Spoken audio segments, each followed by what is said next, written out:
All right, this is a review of CELDT writing sentences. So we went over this before, but I just want to give a quick review. Remember, this is part of the CELDT test, so we need to make sure that we keep our scores as high as possible.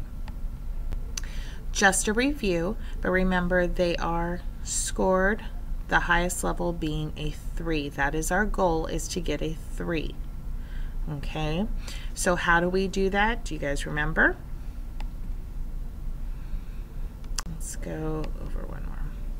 Okay, so the pictures are in a box.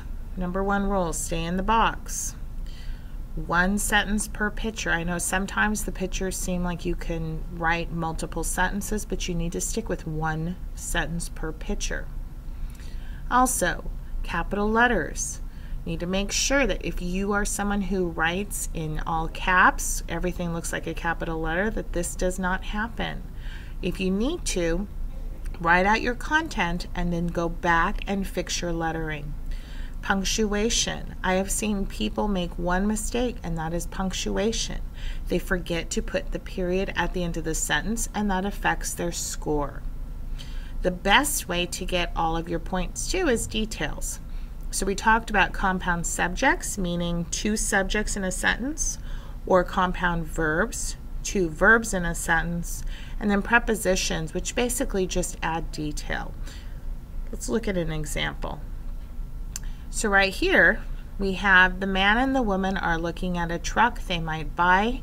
So we have man and woman. This is a compound subject. Okay, and we have all these details. We have information about the truck. We know that they might buy it. The second sentence does something similar.